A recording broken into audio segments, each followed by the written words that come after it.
না ইয়াত চাওক, ইয়াত এটা বাৰ্তা ভুলকৈ দিয়া হৈছে যে 286 আৰু 301 নম্বৰ দাগত উচ্ছেদ বুলি কৈ ৰাইজক উচতাই দিয়া হৈছে।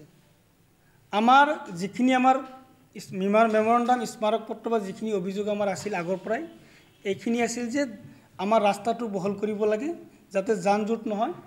এই উদ্দেশ্য লৈহে আমাৰ এই কামখিনি কৰা হৈছিলে। কিন্তু বিধায়ক ডাঙৰীয়া আৰু একাংশ দোকানীয়ে এই মেছেজটো ভুলকৈ দিলে যে এই গোটেই দাগটো তেওঁলোকে উচ্ছেদ কৰিব বিচাৰিছে, দি ফালে এই ইয়াত হেৰি কৰিলে। কিন্তু আমি আপোনালোকে দেখিছে যে আমাৰ ভুল বুজাবুজিটো ক'ত, যেতিয়া নেকি আমাৰ এই 60 ফুটৰ 80 জেগাত 80 ফুটৰ ঠাইত যেতিয়া মানে কি 50 ফুটলৈ লৈ আহিল তেতিয়া উচ্ছেদৰ কোনো প্ৰয়োজনেই নাই। আপোনালোকে কালি দেখিছে যে আমি নাটকীয় উচ্ছেদ বুলি কৈছোঁ। কিহৰ কাৰণে কৈছোঁ? যে যিখিনি বাৰাণ্ডাখিনিহে তেওঁলোকে ভাঙিছে। কোনো নিউজত যেনেকৈ বাজিছে যে দোকান পোহাৰ ভাঙি দিয়া হ'ল, তেনেকুৱা ধৰণৰ কোনো পৰিৱেশ তাত হোৱা নাই। আৰু সেইখিনি ঠাই দোকানীসকলে নিজে নিজে ভাঙিছে। কালি মাত্ৰ যাই ফালে তেওঁলোকে খালি এই মাটিৰ পকা কামখিনিহে হেৰি কৰিছে। আমাৰ কথাটো হ'ল যে এটা স্থায়ী সমাধান এটা হ'ব লাগে। এই ৰাস্তাটো বহল হ'লে কাৰ সুবিধা হ'ব? আমচুৰ কোনো তাত লাভ লোকচান নাই। আৰু যিখিনি অভিযোগ লৈ আহিছে পইচাৰ কথাটো, এইটো এটা তেওঁলোকে নাটক কৰিছে। পইচা উঠাই তেওঁলোকে ক'ত দিছে আপোনালোকে নিশ্চয় গম পাব। পইচা উঠাইছে ক'ত দিছে, পইচাৰ কাৰণে আমচুৱে তাত আন্দোলন কৰা নাই। আমচুৰ লাষ্ট মুহূৰ্তত MLA বিধায়ক মহোদয়ে আমাক কৈছিল যে আমি 60 ফুটলৈকে আমি এই ৰাস্তাটো মুকলি কৰি দিম। তেতিয়াও আমি মান্তি হৈছিলোঁ যে ঠিক আছে 60 ফুট কৰিলেতো আমাৰ কোনো আপত্তি নাই। আমাৰ উদ্দেশ্য কোনোবা ব্যৱসায়ীৰ মানে পেটত লাট মাৰাটো আমাৰ উদ্দেশ্য নহয়, কাৰোবাৰ ঘৰ ভাঙাটো আমাৰ উদ্দেশ্য নহয়। আমাৰ উদ্দেশ্য হ'ল যে আমাৰ এই কৃষকসকল, আপোনালোকে জানে বেচিমাৰিখন আৰু খাৰপেটীয়া আৰু বেচিমাৰিখন অসমৰ ভিতৰত উত্তৰ পূৰ্বাঞ্চলৰ ভিতৰত শাক চব্জিৰ ক্ষেত্ৰত এটা ডাঙৰ বৃহৎ বজাৰ। সেই বজাৰত ৰাতিপুৱাৰ পৰা 2 ঘণ্টা সময় যদি জাম লাগি যায়, ছাত্ৰ ছাত্ৰী আমাৰ কৃষক ৰাইজৰ কিমান অসুবিধা হয়। কৃষকৰ স্বাৰ্থত, ৰাইজৰ স্বাৰ্থত, ছাত্ৰ ছাত্ৰীৰ স্বাৰ্থতে আমি তাত গৈছোঁ। আমি কোনো টকা পইচাৰ যিবিলাক অভিযোগ লৈ আহিছে এইবিলাক মনসজা অভিযোগ, ভিত্তিহীন অভিযোগ, এইবিলাক সম্পূৰ্ণ মিছা। গতিকে আমি ৰাইজৰ স্বাৰ্থতে তাত কাম কৰিবলৈ গৈছোঁ। আজি দৰং জিলা আমচুৰ উদ্যোগত আয়োজিত সংবাদমেলখনত আমি বিশেষ কাৰণত আজি ইয়াত উপস্থিত হৈছোঁ যে আপোনালোকে সকলোৱে গম পায় যোৱাকালি বেচিমাৰি দৈপাম সংযোগী পথৰ দাঁতিত যিবিলাক অবৈধভাৱে নিৰ্মিত দোকান গৃহ আছিল এইখিনি উচ্ছেদ কৰাৰ কাৰণে প্ৰশাসনে দিন ধাৰ্য কৰিছিল। আৰু সেই উচ্ছেদত কেন্দ্ৰ কৰিয়ে যোৱাকালি এক অপ্ৰীতিকৰ ঘটনা সংঘটিত হৈছে যে এজন বিধায়ক, দলগড় সমষ্টিৰ বিধায়ক মাননীয় মুজিবুৰ ৰহমান ডাঙৰীয়াৰ নেতৃত্বত AUDF দলৰ সমৰ্থকসকলে দৰং জিলা আমচুৰ সভাপতি মাহবুব আলম ডাঙৰীয়াক যি ধৰণৰ ব্যৱহাৰ কৰিলে আৰু আমচু এটা জাতীয় সংগঠন, এই সংগঠনক মুৰ্দাবাদ ধ্বনি দি অসমৰ জাতীয় সংগঠনক অপমান কৰাৰ লগতে অসমৰ সংখ্যালঘু ৰাইজক অপমান কৰিছে। এই কাৰ্যটোক আমি ধিক্কাৰ জনাইছোঁ। আৰু আপোনালোকৰ জৰিয়তে বিধায়ক ডাঙৰীয়ালৈ আমি আহ্বান জনাইছোঁ যে যদি 2 দিনৰ ভিতৰত তেখেতে জাতীয় সংগঠনৰ লগত কৰা কাৰ্যক ৰাজহুৱাভাৱে যদি তেখেতে ক্ষমা নোখোজে তেনেহ'লে তেওঁৰ বিৰুদ্ধে আমাৰ প্ৰতিবাদ অব্যাহত থাকিব। আৰু দৰং জিলাৰ বেচিমাৰিত যিখন বজাৰ বা আমাৰ ৰাস্তাৰ কাষৰ যিখিনি অবৈধভাৱে নিৰ্মিত গৃহ আছে সেই গৃহখিনি অকল এটা ছাইডতহে তেওঁলোকে উচ্ছেদ কৰিছে, তথাপি 50 ফুট। এইটো উচ্ছেদ বুলি নকয়, এইটো উচ্ছেদৰ নামত এটা নাটক কৰিছে। আপোনালোকে যদি আজি যাই দেখা পাব যে 80 ফুটৰ ঠাইত মাত্ৰ 50 ফুট বুলি কৈছে যদিও তেওঁলোকে মাত্ৰ 40-45 ফুটৰ মাজতে সীমাবদ্ধ হৈ আছে। তাত কি স্বাৰ্থত বিধায়ক ডাঙৰীয়াই এই ৰাস্তাখন মুকলি কৰিবলৈ নিদিলে এইটো এটা লাখটকীয়া প্ৰশ্ন। গতিকে অকল সেইটো ছাইডে নহয়, ৰোড ছাইডে দিও আপোনালোকে দেখিছে যে চৰকাৰী মাটিখিনি তেওঁলোকে দখল কৰি কিছুমান মানুহে গৃহ বনাই তাত তেওঁলোকে ব্যৱসায় চলাই আছে। ইয়াত এটা কথা বাৰে বাৰে কৈ আছে যে আমি উচ্ছেদ গৃহখিনি ভাঙি দিয়াৰ কাৰণে আমি হেৰি কৰিছোঁ। এইটো ৰাইজলৈ এটা ভুল বাৰ্তা প্ৰেৰণ কৰিছে যে আমি ৰাইজৰ স্বাৰ্থতে এই কামখিনি কৰিব গৈছোঁ। যে যেতিয়া নেকি স্কুল খোলা থাকে আৰু পশ্চিম ফালৰ পৰা যিমান কৃষক ৰাইজ আছে, এই কৃষক ৰাইজসকলে যেতিয়া নেকি ৰাতিপুৱা তেওঁলোকে শাক পাচলিবিলাক বজাৰত লৈ আহে, তেতিয়া এনেকুৱা এটা যান জঁটৰ সৃষ্টি হয় যে তাত 1 কিলোমিটাৰ বাট আহোঁতে 1 ঘণ্টা সময় লাগে। ল'ৰা ছোৱালী সময়মতে স্কুলত যাব নোৱাৰে, শিক্ষকসকল যাব নোৱাৰে। এইটো এটা ৰাজহুৱা সমস্যা। অকল কেইজনমান দোকানীৰ স্বাৰ্থত বিধায়ক ডাঙৰীয়াই যেনে ধৰণৰ এটা আচৰণ কৰিলে বা যি ধৰণৰ কাৰ্যপন্থা হাতত ল'লে, এইটো এটা লজ্জাজনক ঘটনা। গতিকে আমি এই কাৰ্যটোক যদিও তেখেতে কৰিছে, আমাৰ দাবীত আমি অটল আছোঁ যে আমি যেতিয়ালৈকে সেই ৰাস্তা আৰু ৰোড ছাইডৰ এই ৰাস্তাবিলাক যেতিয়ালৈকে মুকলি কৰা নহ'ব, অবৈধ এই দোকানবিলাক যেতিয়ালৈকে আঁতৰাই দিয়া নহয়, তেতিয়ালৈকে আমাৰ এই আন্দোলন অব্যাহত থাকিব। আৰু এই ক্ষেত্ৰত জিলা প্ৰশাসনে এক মোটা পৰিমাণৰ ধনৰ লেনদেন কৰিহে এই কামটো কৰিছে বুলি আমি অনুমান কৰিছোঁ। নহ'লে তেওঁলোকে এসপ্তাহ আগতে যায় 80 ফুট জোখমাপ কৰি অহাৰ পিছত তেওঁলোকে কিহৰ কাৰণে এই 50 ফুট তেওঁলোকে উচ্ছেদ কৰিলে বা 40 ফুট তেওঁলোকে হেৰি কৰিলে। গতিকে ইয়াত লাখটকীয়া প্ৰশ্ন। আমাৰ এই দাবীত আমি অনাগত দিনত বিশেষকৈ আমি 16 তাৰিখত আমি দলগাঁও ৰাজচক্ৰ ঘেৰাও কাৰ্যসূচী ঘোষণা কৰিছোঁ। আমাৰ দুটা দাবী আছে।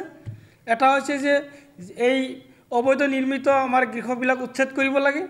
2 নম্বৰ, এই ইভেকশ্যনত যি এক ধনৰ লেনদেন হৈ জিলা প্ৰশাসন বা চাৰ্কুল অফিচাৰ চক্ৰ বিষয়া মহোদয়ে যি কাৰ্য সংগঠিত কৰিলে তাৰ ওপৰত এটা ন্যায়িক তদন্ত লাগে আৰু ইয়াৰ লগত জড়িত থকা ব্যক্তিসকলৰ বিৰুদ্ধে জিলা প্ৰশাসনে বিহিত ব্যৱস্থা গ্ৰহণ কৰিব লাগে। আৰু এই বিষয়টো আমি মুখ্যমন্ত্ৰী যিটো দুৰ্নীতি নিবাৰক শাখা আছে তাত আমি লিখিতভাৱে অৱগত কৰিম, কৰি আমি এই বিষয়টোৰ ওপৰত এক তদন্তৰ ব্যৱস্থা কৰিম। আৰু দলগাঁও সমষ্টিৰ বিধায়ক ডাঙৰীয়াই যদি 2 দিনৰ ভিতৰত যদি তেওঁৰ স্থিতি স্পষ্ট নকৰে, তেনেহ'লে আমাৰ আমচুৱে তেখেতক ৰাজহুৱাভাৱে সামাজিকভাৱে বৰ্জন কৰিব। তেখেতৰ লগত কোনো ধৰণৰ সম্পৰ্ক নাৰাখে। তেখেতৰ আমাৰ কৰ্মীসকলক আমি আহ্বান জনাম যদি তেখেতে ভুল কৰা কথাখিনি যদি তেখেতে 2 দিনৰ ভিতৰত সংশোধন নকৰে, ৰাজহুৱাভাৱে যদি তেখেতে ক্ষমা নোখোজে, জাতীয় সংগঠনৰ লগত কৰা কাৰ্য আৰু আপোনালোকে দেখিছে যে জিলা সভাপতিজনক কেনেকুৱা ধৰণৰ কি ব্যৱহাৰ কৰিছে। এনেকুৱা ডাঙৰ ডাঙৰ বল্ডাৰ লৈ তেওঁলোকে আক্ৰমণ কৰিবলৈ গৈছে। কপালটো ভাল যে তাত কোনো ধৰণৰ এটা হেৰি সংগঠিত হোৱা নাই। গতিকে আমি এই নিন্দনীয় কাৰ্যক আমি কেতিয়াও গ্ৰহণ কৰিব নোৱাৰোঁ। গতিকে আপোনালোকৰ জৰিয়তে আমি এই দাবী উত্থাপন কৰিছোঁ। অনাগত দিনত আমি আমাৰ যিটো সংগ্ৰামী ধাৰা এইটো অব্যাহত থাকিব। আমি আজিও স্পষ্ট কৰি দিছোঁ যে আমচু কোনো MLA, মন্ত্ৰী, বিধায়ক, মুখ্যমন্ত্ৰী আদিৰ ভয় ভাবুকিৰে কেতিয়াও কেৰেপ নকৰে। আমচুৰ যি জাতীয় সত্তা, যি প্ৰতিবাদী কণ্ঠ, ই সদায় বিগত দিনতো জাতীয় স্বাৰ্থত কৰি আহিছে, আজিও কৰিব, অনাগত দিনতো কৰি যাব।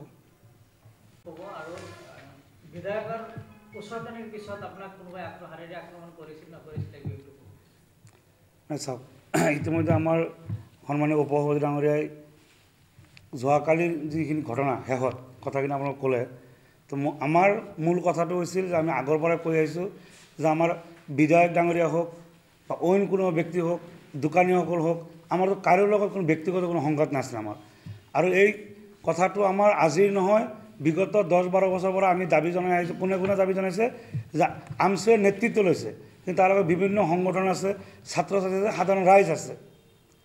যোৱাকালি কৈছোঁ, আজিও মই কথাটো স্পষ্ট কৰি দিছোঁ যে ইয়াতে আপোনাৰ যোৱাকালি যেতিয়া উচ্ছেদৰ যিটো তেওঁলোকে তাৰিখ নিৰ্ধাৰণ কৰিছিল জিলা প্ৰশাসনে, আৰু তাৰ আগতে দোকানীসকলে বাৰাণ্ডাটো খুলিছে, খুলি কৰি তেওঁলোকে নিজে জোখমাখ কৰি তেওঁলোকে সেইখিনি জেগা দেখাই আছিল।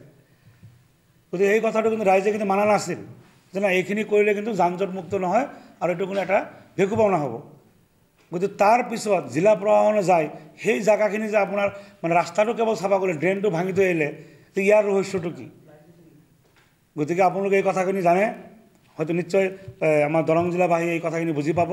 দ্বিতীয় কথাটো হৈছে যে আমাৰ উদ্দেশ্যটো কোনো দোকানীসকলৰ লগত নহয়, যে এনেকুৱা এটা মেছেজ গৈ আছে যে দোকানীসকলৰ বিৰুদ্ধে। তাতে কোনো দোকানীসকলৰ বিৰুদ্ধে আমাৰ কোনো ক'ব লগা নাই।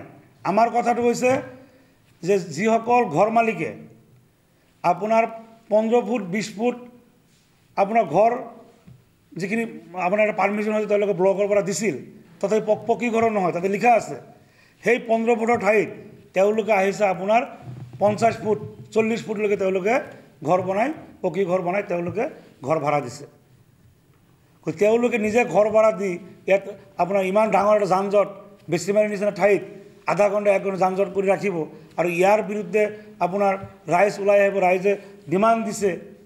তাৰ পিছত তেওঁলোকে যিখিনি যোৱাকালি যিখিনি কৰিলে, এতিয়া মূল কথাটো হৈছে আৰু এটা কথা মই ক্লিয়াৰ কৰি দিছোঁ আপোনাৰ জৰিয়তে যে তাতে দুটা ছাইড ইয়াতে কালি যদি যিখিনি তেওঁলোকে নিৰ্ধাৰণ কৰিছিল সেই নিৰ্ধাৰণ কৰিলে আপোনাৰ মছজিদৰ মাটি বেছিমাৰী কেন্দ্ৰীয় যি জামা মছজিদ সেই মছজিদৰ মাটি আপোনাৰ বেদখল কৰি তেওঁলোকে ঘৰ উঠাইছে।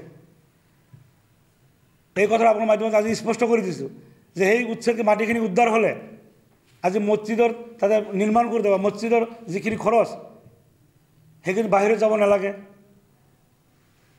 গতিকে যোৱাকালিৰ ঘটনাটোৰ লগত আমাৰ কোনো দোকানীসকলৰ লগত আমাৰ কোনো সংঘাত নাই, আমাৰ ব্যক্তিগত কাৰণ আমাৰ বিধায়ক ডাঙৰীয়া লগত আমাৰ কোনো ধৰণৰ সংঘাত নাছিল। এতিয়া কোনোবাই যদি জোৰ জবৰদস্তি যায় এটা সংঘাত লগায় তাতে আমচুৰ কি কৰিবলগীয়া আছে, আৰু তাতে আমচুৰেতো সেই আপোনাৰ যেতিয়া উচ্ছেদ চলি আছিল তাতে আমচুৰেতো যাব বিচৰা নাছিল। চক্ৰবিষয়া মহোদয়ে বাৰ বাৰ ফোন কৰি মাতিছে যে আপোনালোকে ইয়াত আহক চাই যাওক।